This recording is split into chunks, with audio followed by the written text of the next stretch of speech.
네, 안녕하세요. 네, 청년들이 많이 피곤할 것 같은데 그래도 뭐 청년이니까 졸면은 저기 청년 문화대로 뒤에서 이렇게 서서 왔다 갔다 하시면 될 것 같습니다. 오늘은 우리 기도했던 대로 침례식이 있는 아주 깊은 날이 됩니다. 이 같은 침례식을 통해서 주님께 영광을 돌리고 한 영혼을 구원하신 우리 삼위의 하나님께 모든 영광과 감사를 돌려드리기를 원합니다. 침례의 의미에 대해서 말씀을 좀 볼까 합니다. 침례의 그 모습은 먼저 이제 구약에 나와 있는 것이죠. 그래서 이스라엘 백성들이 그 애굽에서 나오는 그런 장면, 그것은 구원받은 그런 모습으로 우리가 예표로 생각을 할 수가 있습니다. 그래서 종으로 생활했던 사람들이 이제 하나님의 백성으로 자유의 약속의 땅으로 이렇게 옮겨지는 그런 모습 자체가 이제 구원의 예표를 구약에서 먼저 우리가 찾아볼 수 있는 것이죠. 이스라엘 백성들이 이제 애굽에서 나온 후에 그 홍해를 건너는 그 장면이 있습니다. 그래서 이 홍해를 건너는 장면은 침례 예식하고 우리가 비유를 할 수가 있는 것이죠. 그래서 침례 예식 가운데 어떤 의미가 있냐면 이스라엘 백성들이 이제 홍해를 건널 때 물속에 다 들어가는 장면이 있잖아요. 그래서 물속에 들어가서 그 옛날 종로했던 그 모습은 이제 물속에 다 잠기게 되고, 그리고 홍해 밑을 마른 땅을 삼아서 이제 걷는 그런 모습. 그리고 난 다음에 홍해에서 다시 나와서 새로운 삶을 살게 되는 하나님의 백성으로서 하나님의 군대로서의 삶을 사는 모습을 볼 수가 있습니다. 그런데 여기서 하나 우리가 생각을 할 게 뭐냐면 이스라엘 백성들뿐만 아니라 그 뒤를 쫓아왔던 애굽 군인들이 홍해로 같이 들어갔다는 얘기죠. 그래서 들어갈 때는 들어갔지만 홍해에서 빠져나와서 새로운 삶을 산 것은 이스라엘 백성밖에 없었다는 것입니다. 그래서 쫓아갔던 애굽 군대들은 다 홍해에 이제 물에 빠져서 죽게 되는 그런 모습을 구약에서 볼 수가 있는데, 그것이 바로 이제 이 침례의 그 예표가 된다라고 생각을 할 수가 있는 것이죠. 그래서 이 세상 모든 사람들은 죽음을 맛보지만, 그러나 주 안에서 새로운 삶을 살 수 있는 그 부활에 연합된 그 모습은 없다는 것입니다. 그래서 죽음만 있는 것이 이 세상 사람들의 모습이다. 불신자들의 모습이라는 거죠. 그래서 그들은 죽음을 맛보게 되고 영원한 형벌을 받을 수밖에 없는 육체의 죽음, 그리고 그 후의 심판, 그래서 영적인 죽음까지 맛보게 되는 것이 구약에서 말하는 침례 예표가 되는 것입니다. 이런 것을 생각을 해볼 때 출애굽기 15장을 잠깐 보도록 하겠습니다. 이제 이스라엘 백성들이 출애굽을 한 후에 홍해를 건넌 다음에 어떤 모습을 가지고 있는가를 한번 보면 이 장면이 바로 우리가 지금 겪고 있는 이 시간에 겪고 있는 그런 모습이 아닌가 생각을 합니다. 출애굽기 14장은 이스라엘 백성들이 이제 홍해를 건너는 장면이 나오는데 15장에 오면 이스라엘 백성들이 이제 찬송과 감사를 드리는, 모든 영광을 여호와 하나님께 드리는 모습이 나오는데, 오늘 우리가 잔치의 이 분위기, 이런 모습인 것 같습니다. 출애굽기 15장 2절과 3절을 읽겠습니다. 여호와는 나의 힘이요 노래이시며 나의 구원이시로다. 그는 나의 하나님이시니 내가 그를 찬송할 것이요 내 아버지의 하나님이시니 내가 그를 높이리로다. 여호와는 용사시니 여호와는 그의 이름이시로다. 그리고 이제 그 4절 이후에 쭉 나와 있는 이 모든 이 구절이 이 감사, 찬양, 영광 돌리는 이런 모습으로 나와 있는 것을 볼 수가 있습니다. 구원받은 자가 이제 침례를 받고 그 간증을 나타내는 그런 모습을 담고 있는데, 오늘 우리가 이 침례식을 행하면서 이와 같이 감사와 또 하나님께 영광을 돌리고 찬양을 돌리는 그런 기쁨 가운데 이와 같은 침례식을 행하는 것입니다. 이것이 이제 구약의 모습이라면 신약에 들어와서 로마서 6장에 침례의 모습이 나와 있습니다. 로마서 6장을 한번 보도록 하겠습니다. 로마서 6장 3절부터 5절을 읽겠습니다. 무릇 그리스도 예수와 합하여 세례를, 여기 세례는 이제 침례라고 번역을 하는 것이 맞는 것이죠. 보통 사람들이 이제 세례라고 하면 이제 약식을 얘기를 하는 거고, 성경에서 말하는 침례의 모습은 물에 완전히 들어가서 물 속에서 나오는 그 장면, 예수 그리스도께서 그 본을 보여주신 것처럼 침례라고 번역을 하는 것이 맞은 것 같습니다. 그래서 무릇 그리스도 예수와 함께 합하여 침례를 받은 우리는 그의 죽으심과 합하여 침례를 받은 줄을 알지 못하느냐. 그러므로 우리가 그의 죽으심과 합하여 침례를 받음으로 그와 함께 장사되었나니, 이는 아버지의 영광으로 말미암아 그리스도를 죽은 자 가운데서 살리심과 같이 우리로 또한 새 생명 가운데서 행하게 하려 함이라. 만일 우리가 그의 죽으심과 같은 모양으로 연합한 자가 되었으면 또한 그의 부활과 같은 모양으로 연합한 자도 되리라. 자, 여기서 우리가 그 그림을 볼 수 있는데, 아까 말한 그 구약의 모습이 이렇게 담겨 있는 것이죠. 그래서 옛사람이 죽고, 그리고 이제 완전히 된 거죠. 그리고 난 후에 그리스도가 부활한 것처럼 다시 이제 부활의 모습을 담고 있습니다. 그 오늘 이제 그 물속에 잠기고, 그리고 물속에서 잠깐 머물었다가 이제 물속에서 나올 때 새로운 생명, 부활의 모습으로 이제 사는 모습을 우리가 생각을 할 수가 있는데, 여기 나와 있는 이 침례 예식을 말을 하면서 성경 구절에서 우리가 한 단어를 좀 침례의 의미와 연관해서 생각을 해볼 필요가 있습니다. 그 단어는 뭐냐면 6장 5절에 나와 있는 연합이라는 거죠. 침례는 연합이 됩니다.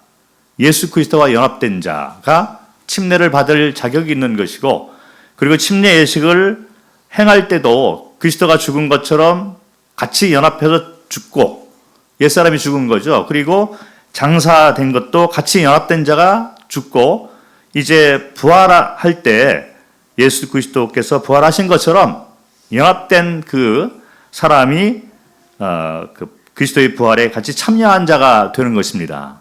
그래서 침례를 받을 수 있는 자격은 그리스도와 연합된 자가 받을 수 있는 자격이 있는 것이고, 그리고 침례를 받고 난 후에 침례의 모습도 연합이고, 침례를 받고 난 후의 모습도 그리스도와 연합된 삶이다, 이렇게 생각을 하시면 됩니다.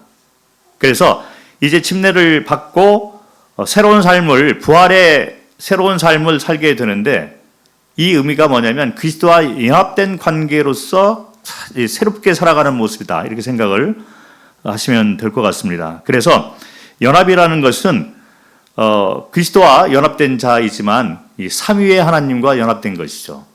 그래서 이 그리스도와 연합된 자는 이 하나님이 인정하는 것이고, 그리고 우리 몸 자체가 이 성전이 돼서 성령이 인치시고 내주하고 있잖아요. 그래서 이 삼위의 하나님과 연합된 자, 이렇게 생각을 하시면 되고, 살아가는 이 모습 자체도 연합이 있고, 하나님과 더불어, 여호와 하나님과 더불어 동행하는 삶이다. 그리고 새로운 약속 가운데 살아가는 모습, 이 모습이 바로 침례를 시작으로 이제 새롭게 부활의 삶을 살아가는 삶의 모습이다라고 생각을 하시면 됩니다. 그래서 침례를 통해서 이제 내가 죽고 장사되고 이제 그리스도와 함께 새로운 부활의 삶을 사는 이 모습을 담고 있는데, 이것이 이제 믿음을 통해서 우리가 그 그리스도와 연합이 된 거잖아요. 그래서 믿음에 대한 그 밖으로 보이는 간증이 바로 이 침례 예식이 됩니다. 그래서 침례를 받으면서 우리는 내가 이렇게 받은 이 믿음에 대해서 간증을 보여주게 되는 것인데, 이 간증의 모습이 먼저는 이제 하나님 앞에 내가 하나님과 연합된 자가 되었습니다. 이 간증을 보여주는 그 하나님 앞에서의 간증이 되고, 또 하나 이제 성도들 앞에서, 이 성도들은 먼저 이제 믿음을 가진 이 식구들이기 때문에 이 믿음의 영적인 가족에 합류되는 그런 성도들 앞에서의 간증이 됩니다. 동시에 적에게 대한 선전포고가 되는 것이죠. 그래서 사탄을 향한 이제 믿음의 간증.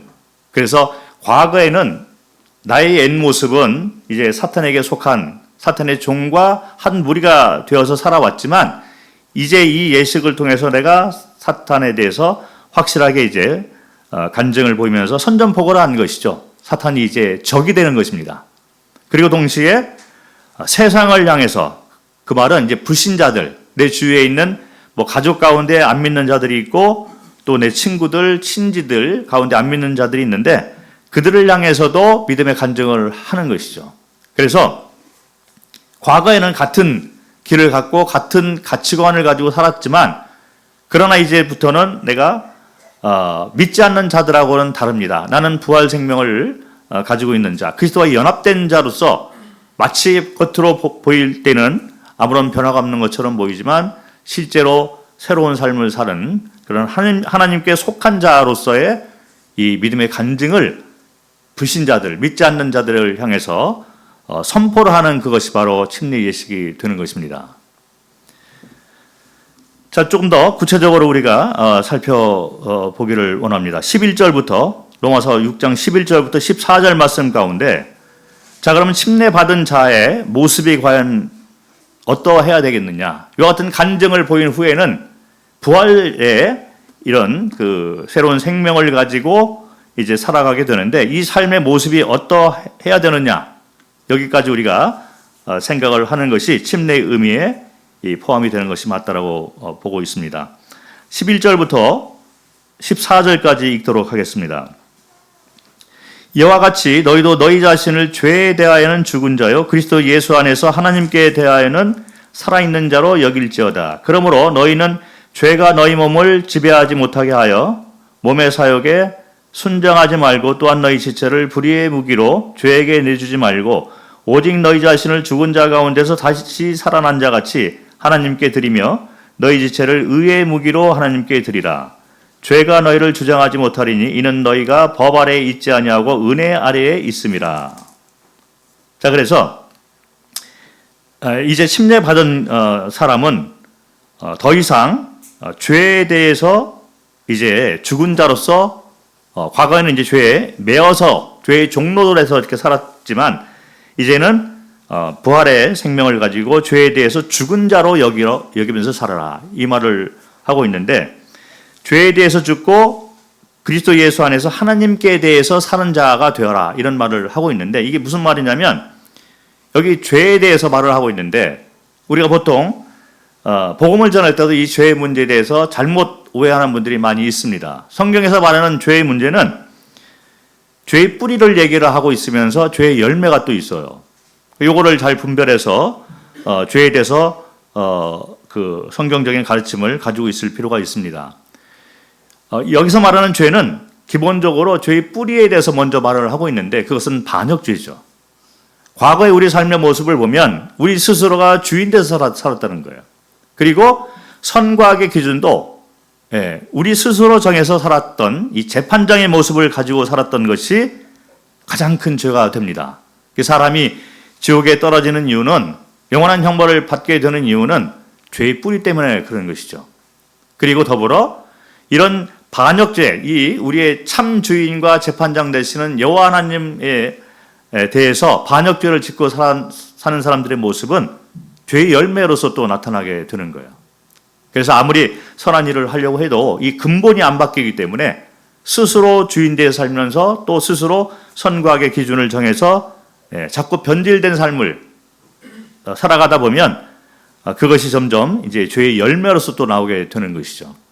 그래서 여기서 말하는 이제 너희 자신을 죄에 대해서는 죽은 자다 이렇게 말을 하는 것은 주인이 완전히 바뀌었다라는 말을 하고 있는 것입니다. 과거에 우리가 진짜 주인과 재판장을 향해서 반역죄를 지었던 그 죄에 대해서 우리는 죽은 자다. 다시 말해서 반역죄에 대해서 우리는 벗어난 자가 되었기 때문에 사는 모습도 이제부터는 진짜 주인, 참 주인이 내 삶을 인도하는 그 주재권이 바뀌어야 된다는 얘기를 하고 있는 것이죠. 그리고 선과 악의 기준, 이 세상을 보는 가치관, 내가 살아가는 이 삶의 가치관 자체, 목표, 목적, 이와 같은 것들이 다 선과 악의 기준을 정하시는 여호와 하나님께서 정해놓으신 그 선에 따라서 내가 살아야 된다. 이런 말을 해주고 있는 것이 바로 11절 말씀이 듭니다. 죄에 대해서 죽은 자요 하나님께 대하여 산 자다. 주인이 바뀌었다. 선과 악의 기준도 바뀌었다. 그래서 이렇게 침례를 받고 새로운 삶을 살게 되는 사람은 삶의 우선순위가 바뀌게 됩니다. 어떻게 바뀌냐면 마태복음 6장 33절에 나와 있듯이 너희는 먼저 그의 나라와 그의 의를 구하는 삶을 살아라 이렇게 되는 거죠. 여기서 말하는 그의 나라는 이제 그 미래에 다가올 천국을 얘기하는 것도 있지만 지금 당장 이 순간 매 순간 살아가는 동안에 그의 나라, 그분이 왕으로 그분이 주인으로 다스리는 삶을 살아라 이런 말을 해주고 있어서 매 순간 우리의 삶의 주인은 왕은 그리스도 예수께서 되신다 이렇게 믿음을 가지고 그런 삶을 사는 것을 성경은 말을 하고 있습니다. 그래서 이렇게 삶의 모습이 바뀌어야 된다는 거죠. 삶의 우선순위가 먼저 그의 나라 그리고 그의 의는 그분이 정해놓은 선과 악의 기준에 따라서 그분이 의로 여기는 그 삶을 따라서 살아라.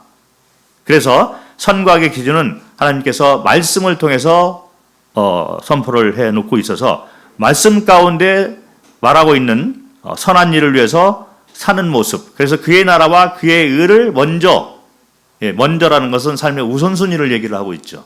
그래서 삶의 우선순위를 먼저 그렇게 정해놓고 살아라. 그리하면 이 세상 살면서 이 모든 것 너희에게 필요한 양식과 그리고 이 세상에서의 우리가 갖춰야 될 것들 그리고 사람 관계 이런 것들을 너희에게 더하여 주신다. 이렇게 약속을 해놓고 있습니다. 잠깐 그와 연관해서 말씀을 잠깐 보도록 하겠습니다. 에베소서 2장 8절부터 10절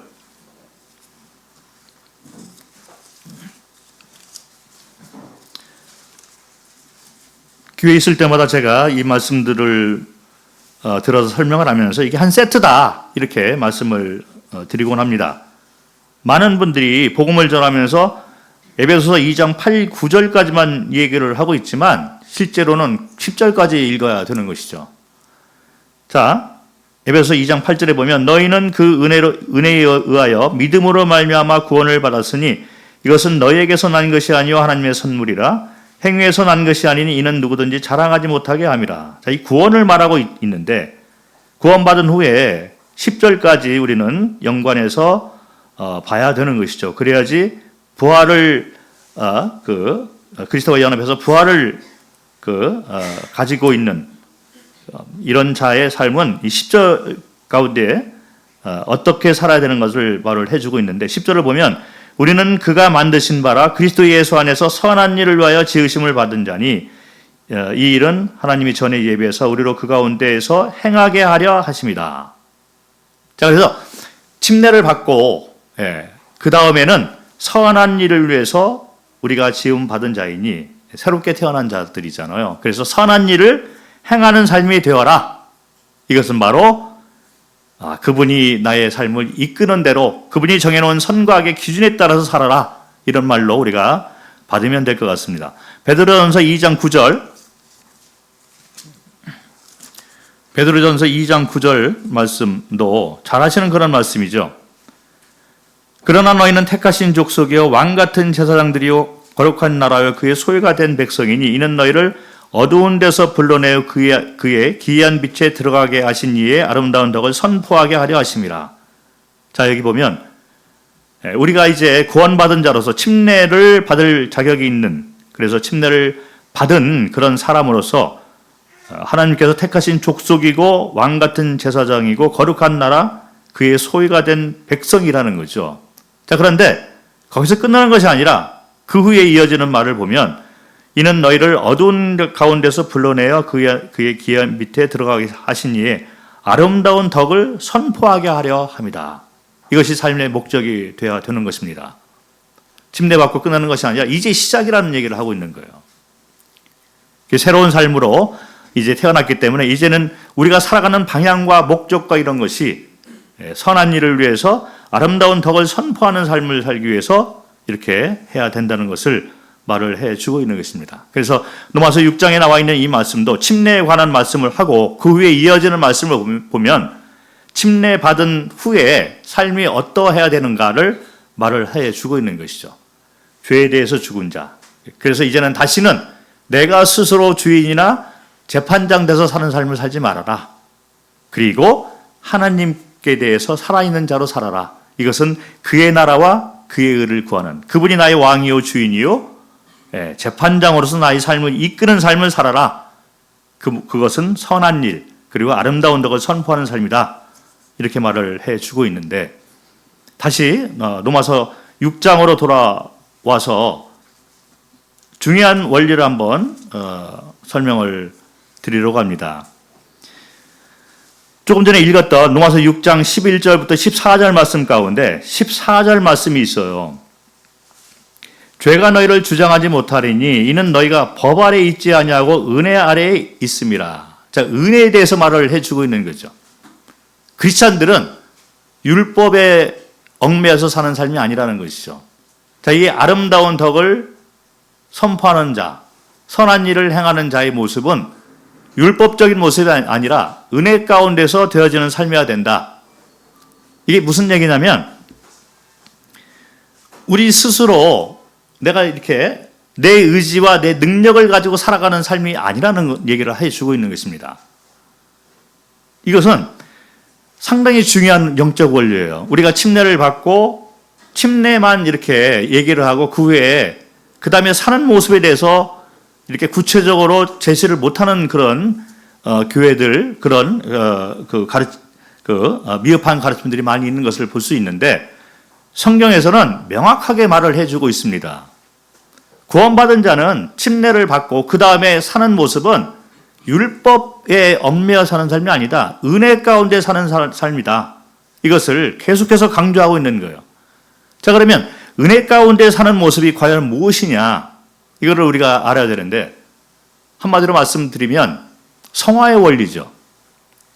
자, 그것은 내가 죽고 그리스도께서 사는 모습이다. 그리스도께서 나의 주인으로 사는 모습이다. 그래서 어떤 일을 결정할 때도 주님이 보시기에 내가 이렇게 생각할 때는 이것이 맞는 것 같지만 세상 사람들의 그 기준으로 볼 때 이것이 맞는 것 같지만 주님이 보시기에 어떠하실까? 이 주인이 보실 때 이분이 재판장이신데 이분이 보실 때는 어떠할까? 그래서 항상 우리는 나는 죽고 내가 주인이 아니라는 거죠. 내가 재판장이 아니다. 그리고 이분이 나의 주인이다. 재판장이다. 이거를 항상 염두에 두면서 그 방향대로 하게 되는데 이 일을 해나가는 것도 나의 능력과 나의 힘을 통해서 나의 의지를 통해서 이루어가는 것이 아니라 그분이 주시는 능력과 지혜와 그 뜻에 따라서 이 일을 행하는 매 순간 그렇게 우리 삶이 그 가운데 있어야 된다는 거죠. 그것이 바로 은혜 가운데 살아가는 모습이다. 자, 그런데 이게 잘 안 됩니다. 다들 아시잖아요.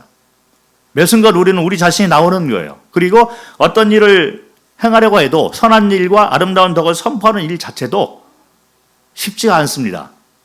그래서 주님이 우리를 다시 불러 모으시는 거예요. 주님이 일주일 가운데 안식일 다음에 부활을 하셨습니다.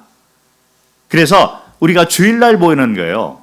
그 교회라는 모습을 가지고 교회에 모여서 이제 만찬 예식을 하는데 이 만찬 예식은 은혜를 선포하고 있는 것입니다.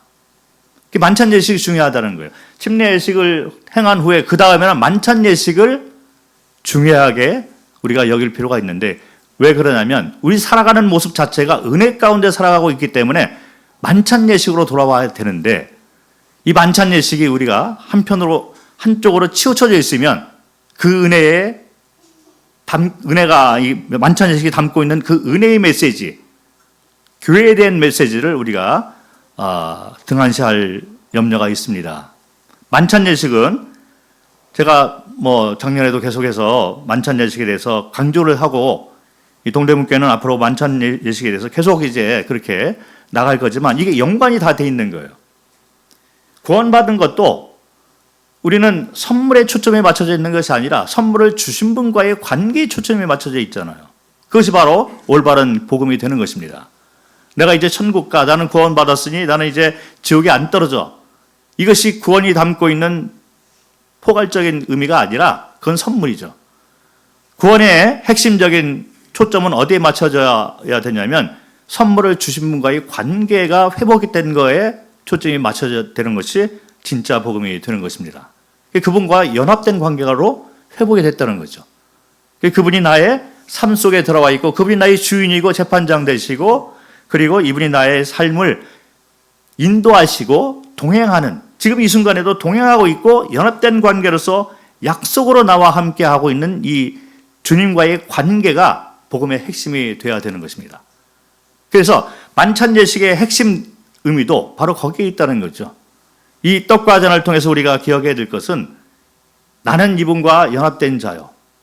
내가 천국 가고 영생을 얻었어. 거기에 초점을 맞춰져 있는 것이 아니라 그거는 선물이니까 당연히 우리가 받는 것이죠. 진짜 초점은 이 떡을 바라보면서 이분이 왕이다.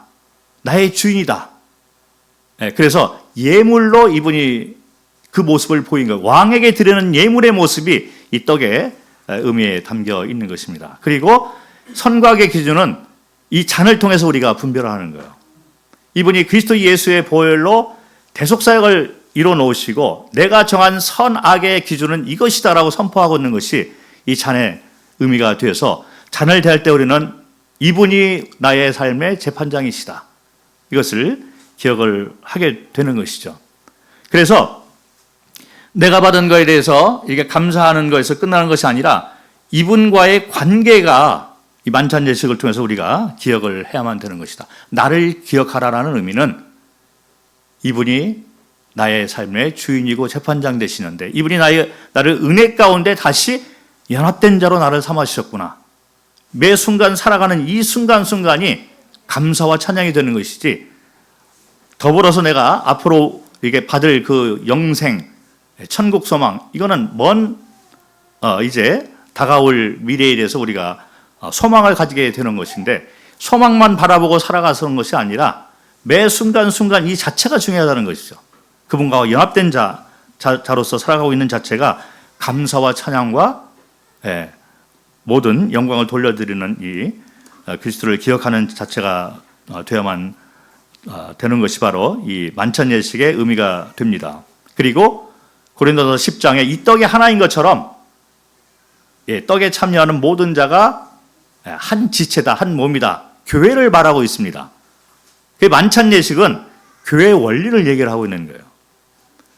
그래서 우리가 그리스도께서 머리가 되신 것처럼 이제 우리 모든 성도들은 다 지체가 되어서 성도 사랑이 있는 것입니다. 만찬 예식을 통해서 우리는 성도 사랑을 기억을 하고 고린도전서 11장 26절에 보면 이 떡을 먹고 이 잔을 먹고 마실 때마다 주의 죽으심을 오실 때까지 전하는 것이다.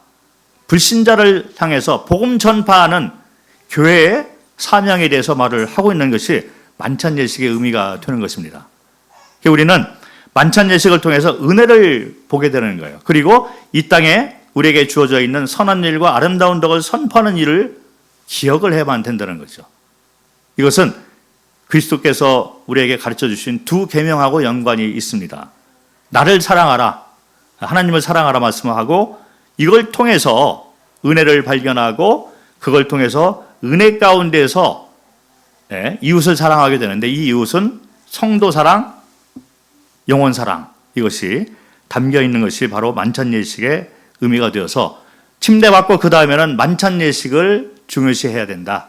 그 가운데서 은혜를 다시 회복을 하고 세상에 나가서 우리가 실패할 때도 다시 돌아오는 거죠.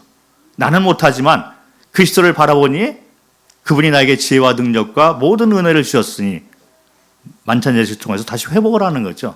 그리고 나가서 다시 이제 세상과 싸우는, 그리고 싸울 때 삶의 방향이 명확합니다. 하나님을 사랑하는 이 사랑이 나를 강권하심으로 말미암아 이 세상을 내가 이겨나가게 되는 거죠. 그리고 이 세상에 사는 목적도 성도 사랑과 영혼 구원의 삶, 이 목적이 확실하게 정해져 있는 것이 만찬 예식의 의미가 됩니다. 이것을 해나가는데 또 하나 우리가 반드시 기억해야 될 것은 성화의 원리예요. 성화의 원리는 갈라디아서 2장 20절을 보겠습니다. 여기에 한마디로 다 담겨 있는데, 이 구절을 우리가 붙잡고 있으면 이 세상 살아가는 것이 내가 사는 것이 아니고 그리스도께서 나를 이끄는 삶을 살 수 있는, 그분이 나의 삶의 주인과 재판장으로 나를 이끌어가는 믿음의 삶을 살 수가 있다는 것입니다. 많은 크리스찬들이 구원받고 침례를 받고 난 다음에 그 다음에 삶의 모습을 보면 율법 가운데 살고 바리새인처럼 사는 모습을 가지고 있는 경우가 많이 있는데, 이 성화의 원리에 대해서 잘 모르고 또 만찬 예식의 의미에 대해서 잘 모르기 때문에 그런 것으로 분별을 합니다. 갈라디아서 2장 20절을 보면 내가 그리스도와 함께 십자가에 못 박혔나니 그런즉 이제는 내가 사는 것이 아니요 오직 내 안에 그리스도께서 사시는 것이라. 이제 내가 육체 가운데 사는 것은 나를 사랑하사 나를 위하여 자기 자신을 버리시는 하나님의 아들을 믿는 믿음 안에서 사는 것이라. 나는 죽고 그리스도께서 내 삶의 주인 돼서 재판장 돼서 사는 나의 삶을 이끌어가는 삶을 살아라.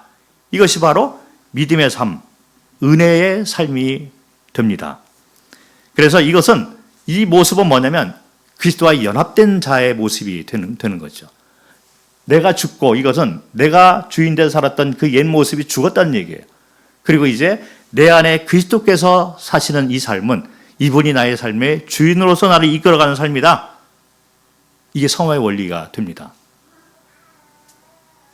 이와 같은 만찬 예식, 복음과 만찬과 성화의 원리를 우리 동대문교회에서는 계속 이제 가르치고 이 터우 위에서 우리가 가야 됩니다. 모든 각 성도들은 확실한 주님과의 관계가 회복된 복음, 그리고 매주 만찬 예식을 행할 때마다 이제 하나님을 사랑하는 하나님의 사랑의 강권하심으로 이웃사랑, 성도사랑과 영혼권의 사랑이 담겨있는 만찬 예식을 하고 이것을 이뤄나가서 이 세상을 살아갈 때 성화의 원리 가운데 살아간다. 그래서 나는 죽고 그리스도와 연합된 자로서 그분이 나의 삶을 이끌어가는 삶을 사는 것이, 이게 이것이 바로 이 성도의 중요한 영적 원리가 됩니다. 이렇게 살 때 확실한 복음과 그리고 만찬 예식의 의미와 성화의 원리를 붙잡고 살아갈 때 우리는 이 세상에 살면서도 승리의 삶을 살 수가 있고 안식을 누릴 수가 있다는 거예요. 그리스도 안에 있는 안식을 여러분들이 누리고 사시는지 모르겠습니다. 저는 제가 구원받고 40년이 넘었는데 그동안 선교제에서 사역을 하면서 이거를 엑기스로 가지고 있어요. 그게 얼마 남지 않은 삶이 될 수도 있는데 남기고 싶은 거죠. 이 성경을 아무리 바라봐도 이것이 얼마나 중요한가, 아무리 강조해도 부족함이 없는 그런 영적 원리다. 그래서 오늘 침례식이 있는데 이제 시작이죠. 이 영적 원리를 확실하게 붙잡고 사시는 우리 이제 좀 있으면 자매님이니까 우리 허련 자매님이 되시기를 축원하는 마음이 있습니다. 자, 여기까지 말씀을 하고 줄이도록 하겠습니다.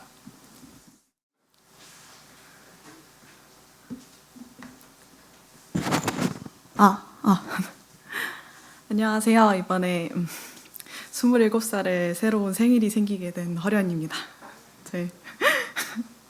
이 자리에 서기 전 이제 간증이라는 개념을 몰랐던 저는 우선 구글에 간증문에 대해서 검색을 해보았습니다. 그래서 이제 다양한 간증문이 존재했는데 대부분의 간증문 시작 멘트가 이제 저는 구원의 저는 믿음의 가정에서 자라났습니다. 또는 이제 저는 부모님께서 하나님께 기도를 드리던 중 생긴 하나님의 사람입니다. 라는 말들이 많았습니다. 근데 아쉽게도 전 믿음의 가정은 아닙니다. 엄마는 무교시고 아빠는 그냥 불교도 아니시고 기독교를 배척하시는 불교이십니다. 그래서 집에서는 도저히 하나님의 따뜻함을 느낄 기회는 없었고, 저는 그래서 이제 하나님도 귀신도 악마도 그리고 천사도 믿지 않고 심지어는 저 스스로조차도 믿지 않은 그런 삶을 살고 있었습니다. 그래서 세상 사람들이 대부분 이제 기독교를 진리가 아닌 종교 중에 하나로 받아들이고 배척하는 이유는 물론 그들 스스로에게도 있겠지만 올바르지 못한 행실을 보여주는 기독교인들도 존재하고, 그리고 세상은 그들을 더욱 강조하여 기독교를 비추기 때문이라고 생각합니다. 근데 하지만 놀랍게도 그 믿음이 없던 제 생활에도 하나님의 이끄심으로 제 주변에는 좋은 믿음을 가진 신도분들이 많았고, 결국 제 구원을 이루게 된 계기가 되었습니다. 이제 제 인생에 많은 신도분들이 계셨지만 오늘은 크게 세 분을 소개해 드리려고 합니다. 첫 번째는 제가 고등학생 때 상담 선생님이셨는데요. 제가 이제 한창 진로와 여러 가지 문제로 고민이 많던 시기에 6개월간 토요일마다 꾸준히 상담을 받고 있었습니다. 상담 선생님께서 제게 항상 프로다운 모습을 보여주셨고 사적인 얘기는 일절하지 않으셨습니다. 그러던 어느 날은 이제 해결되지 못하는 문제로 제가 울고 있는 모습을 안타깝게 보시고 갑자기 이렇게 손을 끌고 오셔서 같이 붙잡으시고 눈을 꼭 감으시고 하나님 아버지라고 처음 이렇게 말씀을 하시는 거예요. 근데 이제 저는 이제 엄청 놀란 거죠. 이제 교회 안에서는 이렇게 누군가를 위해 기도를 하는 것이 정말 흔한 일이지만 밖에 사람들에게는 누군가 날 위해 기도한다는 게 정말 생각은 할 수 없는 일이거든요. 그래서 이제 전 너무 당황해서 눈도 못 감고 저를 위해 기도하시던 그 선생님의 정수리만 이렇게 쳐다봤었는데 그랬던 기억이 납니다. 이제 하지만 그와 동시에 이제 누군가가 나를 위해 기도를 한다는 그 사실이 너무나도 따뜻하게 다가왔고, 그건 제가 이제 기도에 있어서 적극적으로 다가갈 수 있는 계기가 되었습니다. 기도가 끝나고 선생님께서는 제게 이제 당황스럽고 놀랐겠지만 좋은 해결 방법이 될 거라고 하셨습니다. 그때 저는 그 말이 저를 위로해주기 위해 하신 말씀으로 이해를 했었는데, 이제 하나님의 존재를 느끼고 난 지금은 그것이 문장 그대로 하나님께 저를 의탁하는 것이 문제 해결에 있어서 가장 좋은 방법임을 알려주셨다는 걸 깨달았습니다. 그 후 대학을 진학하고 대학원에 입학하여 연구를 하고 석사를 마치며 일반적인 세상 사람들처럼 사회에 녹아들었고, 그때 그 기도는 1년에 한 번 이제 상담 선생님 안부를 여쭐 때 어렴풋 나는 따뜻한 추억으로만 남았었습니다. 그리고 이제 석사를 마치고 박사 진학 전 아주 잠깐 학원에서 파트타임으로 영어 학원 강사를 하게 되었습니다. 이제 그때 제 믿음의 생활의 두 번째 의인을 만나게 된 것인데요. 면접하고자 처음 뵙자마자 저의 마음에 들어 하셨던 원장 선생님께서는 면접을 핑계로 3시간 동안 수다를 떠셨어요. 당신이 믿음의 가정에서 자라난 독실한 크리스천인 것도 가감없이 드러내시고 젊은 시절에 몽골에서 선교 활동을 하셨던 모습이 밝히시면서 이제 처음엔 당황했지만 어른이심에도 이제 학생들과 어린 선생님들을 존중하는 모습, 그리고 어딘가 모르게 굳건한 모습이 이렇게 존경심을 이렇게 불러일으키시더라고요. 어느 날은 이제 강의가 끝나고 한참 뒤에도 원장 선생님 방에 불이 꺼지질 않은 걸 보고 인사하고자 이렇게 들어갔는데 원장 선생님께서 울고 계셨습니다.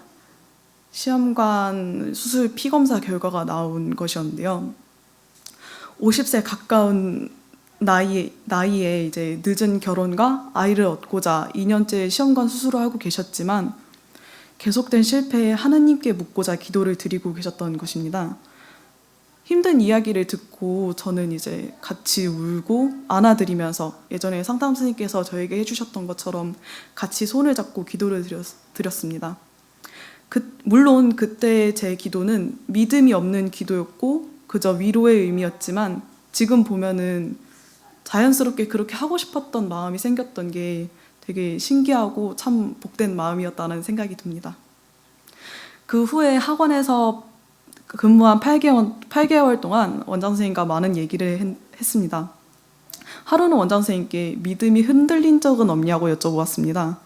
의학을 공부하는 저로선 임신의 확률은 노화의 영향을 지대하게 받음에도 포기하지 않고 신을 찾으며 아이를 기도하는 것이 저에게는 스스로 확대하는 모습처럼 보이기도 했습니다. 하지만 원장 선생님께서는 힘든 가운데도 믿음은 사라지지 않는다. 도리어 내가 이 어려운 상황 가운데 놓인 이유와 깎여야 할 부분을 찾는 것이 그리스도인의 자세이고 동시에 사라가 90세의 나이에도 태가 열린 것을 믿으며 생명의 주권이신 하나님께서 당신의 태를 열지 않으심은 당신이 엄마가 되기 위해 아직 깎여야 하는 부분이 남아있기 때문이라고 하셨습니다. 그 당시에 저는 이 말을 들으며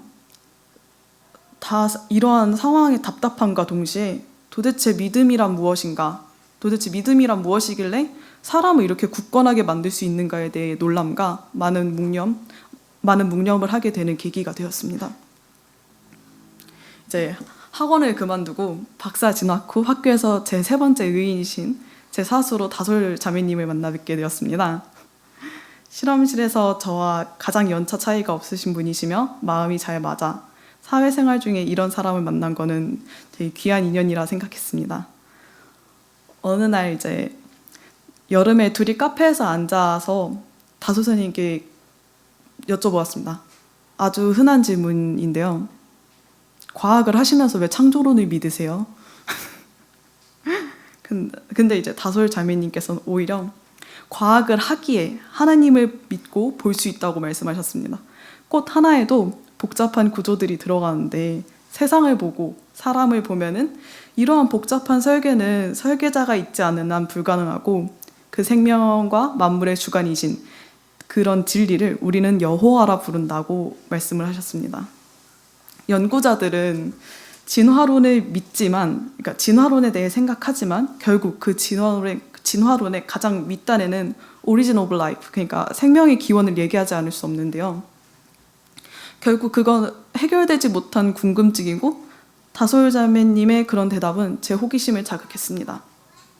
이제 제 배경 지식에서 세계 베스트셀러 북은 바이블이라는 점, 그리고 제가 좋아하는 많은 유명 문학들과 작품들의 세계관들이 기독교를 베이스로 한다는 점에서 제 철학적 질문들, 그리고 그러한 것들이 모여서 성경 공부를 하고 싶다는 마음이 생겨서 이제 다솔 자매님께 부탁을 드리게 되었습니다.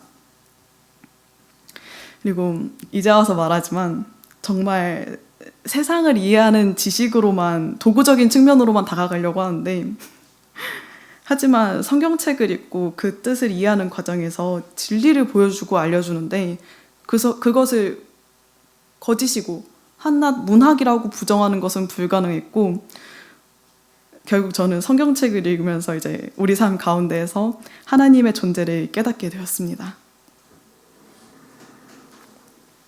하나님을 알고 예수님을 인정하는 것, 그것이 곧 구원입니다.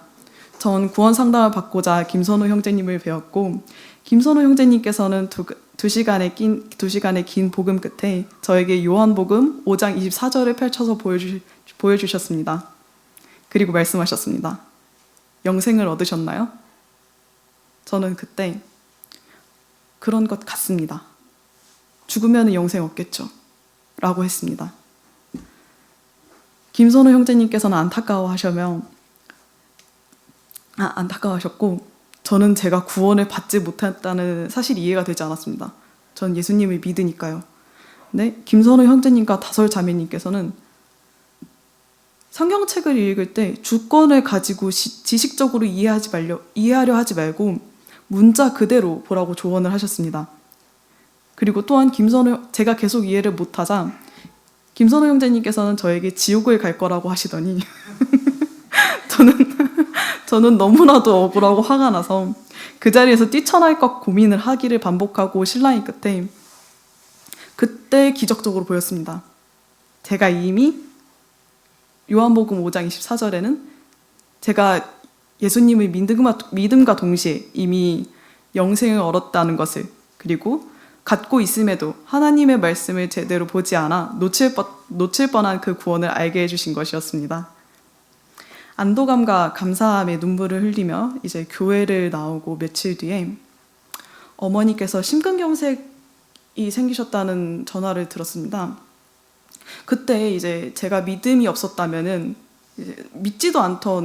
만약에 믿음이 없었더라면 믿지도 않던 신에게 도대체 나한테 왜 이러시나요? 막 세상 원망하고 일이 손에 안 잡히고 그랬겠지만, 놀랍게도 저에게 전화 끊자마자 딱 든 생각은 도대체 하나님께서 대체 저에게 어떤 믿음을 주시려고 이런 시련을 주시나요? 라는 생각이었습니다. 그래서 그 생각이 딱 들자마자 달라진 제 모습에 놀랐고, 그리고 그때 한번 제 구원을 실감했습니다. 구원 후에도 이 세상의 삶은 크게 달라지지 않았습니다. 달라진 점은 이제 교회를 나오게 됐다는 점.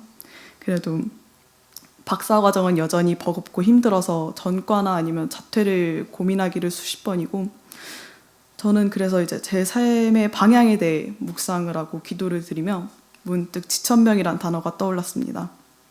지천명이 50세죠. 하늘의 뜻과 나의 뜻이 일치하게 되는 나이. 저는 27살임에도 빨리 그 나이가 되고 싶었습니다. 이제 내가 하고자 하는 것이 하나님이 하고자 하는 방향이었으면 좋겠고, 내가 하고 싶은 일들을 하나님께 응원받고 싶었다는 마음이 컸죠. 다솔 자매님과 침례에 대해 큐티하던 도중 요한복음 3장 28절을 보며 다솔 자매님께서 저에게 이렇게 말씀해 주셨습니다. 신랑과 신부가 결혼을 하는데, 침례라는 것은 신랑과 신부가 결혼을 하는 것인데, 거기서 이제 신도들은 신랑의 친구 같은 역할인 것이다. 그때 제가 신부이고 하나님께서 신랑이신데, 이제 그 둘의 결혼을 보며 같이 기뻐하는 마음으로 참여를 하게 되는 것이다. 그리고 그 뒤이어 3장 29절에서 그는 흥하여야겠고 나는 쇠하여야겠다. 저는 이 말이 무슨 뜻인지 몰랐는데 딱 와닿더라고요. 다솔 자매님께서 그와 동시에 갈라디아서 2장 20절, 내가 그러니까 예수님과 함께 죽었고 내 안에서 나는 죽고 예수님이 내 안에서 살아야 한다, 그런 뜻이다라고 말씀해 주셨습니다.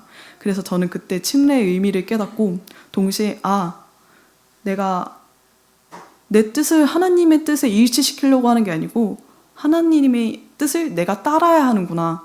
결국엔 내가 아직도 주권을 가지고 생활하고 싶어서 내가 이렇게 괴로웠구나. 이런 걸 깨닫게 되었습니다. 그래서 이제 침례의 의미에 다시 한번 생각하며 제 믿음을 굳건하게 할 수 있었습니다.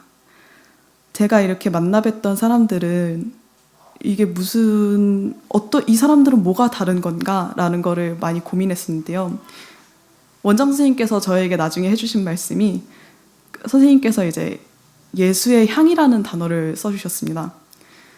그들이 보여준 어려운 상황에서도 굳건한 모습들, 그리고 인자함, 사랑이 가득한 모습은 예수님의 모습과 닮아 있다. 그 모습을 예수의 향이라고 한다, 우리는. 그래서 이게 바로 참된 그리스도인의 모습이구나 라는 걸 깨달을 수 있었습니다. 이제 마지막으로, 아직은 소리를 내어 기도드리는 것이 많이 어색하고 어렵습니다. 하나님을 알기 이전의 삶의 흔적들이 또한 하나님의 사람으로 살아가려는 노력을 방해하기도 하지만, 이 자리에 계신 신도들을 뵙고 배우며 점차 저의 신앙생활이 성장할 것이라고 믿습니다. 오랫동안 저를 기다려주시고 불러주신 하나님 아버지 감사합니다. 저를 교회로 가자고 이끌어주시고 섬겨주시고 가르쳐주신 모든 분들께 감사드리며 오늘 간증 마치도록 하겠습니다.